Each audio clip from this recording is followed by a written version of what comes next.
గెలిచింది. మా మోడీ గారికి మాట ఇచ్చేసినాం మేము. సార్ కరీంనగర్ కార్పొరేషన్లో భారతీయ జనతా పార్టీ గెలిపిస్తాం సార్. మా అమిత్ షా గారికి మాట ఇచ్చేసినాం. మా నితిన్ నబీన్ గారికి మాట ఇచ్చేసినాం. ఎట్టి బస్సులో కరీంనగర్ కార్పొరేషన్లో గెలిపిస్తాం. గెలిపించి ఇలా భారతీయ జనతా పార్టీ దమ్మెందో చూపడతామని చెప్పి వారికి ఇచ్చిన మాట ప్రకారం అందరం కలిసి ఏ ఒక్క వ్యక్తిది కాదు, ఇలా ఇంతమంది భారతీయ జనతా పార్టీ సైనికులు గెలిచారు. వీళ్ళందరూ కూడా ప్రజల కోసం పనిచేసారు. భారతీయ జనతా పార్టీ మీద విశ్వాసం నమ్మకంతో ఇలా నిలబడ్డారు. ప్రజలకు ఒక భరోసా కల్పించారు. ప్రజలు మా మీద విశ్వాసం ఉంచి ఇలా ఇంతమందిని గెలిపించారు. 2005లో ఇదే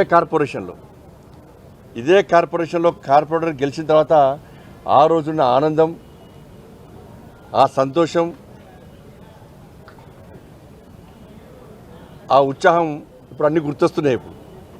కానీ అదే కార్పొరేషన్లో భారతీయ జనతా పార్టీ అభ్యర్థి మేయర్గా ఇవాళ సాధించడం కూడా అంతకంటే ఎక్కువ సంతోషం, ఆనందాన్ని మాకు కలిగిస్తూ ఉన్నది. ఇవాళ తెలంగాణ రాష్ట్రం ఏర్పడిన తర్వాత మొట్టమొదటి మేయర్ ఇవాళ కొలగాని శ్రీనివాస్ గారు, మొట్టమొదటి డిప్యూటీ మేయర్ సునీల్ రావు గారు. అది కరీంనగర్కి అవకాశం దక్కింది. కానీ ఇంతమంది సైనికులు ఇవాళ ప్రజల ఆశీర్వాదం గెలిచారు.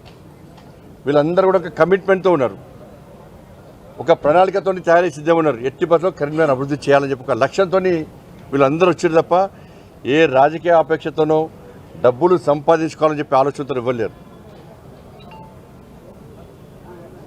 ఇలా ఎలాంటి అవినీతికి ఆస్కారం ఇవ్వకుండా, ఎలాంటి ఆరోపణలకు ఆస్కారం ఇవ్వకుండా కరీంనగర్ కార్పొరేషన్ను అభివృద్ధి చేయాలనే లక్ష్యంతో మాత్రమే ఎన్నికల బరిలోకి దిగినాం. ఇలా ప్రజలు ఆశీర్వదించారు, సక్సెస్ అయినాం. నేను మళ్ళీ చెప్తున్నా, ఈ ఎన్నికల వరకు మాత్రమే రాజకీయాలు. ఎన్నికల తర్వాత రాజకీయాలను తగ్గించి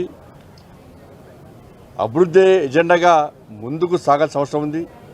అన్ని పార్టీలు కలిసి రావాల్సిన అవసరం ఉంది. రాష్ట్ర ప్రభుత్వం నిధులు ఇవ్వాల్సిందే, కేంద్రం నుంచి నిధులు మేము తీసుకొని రావాల్సిందే.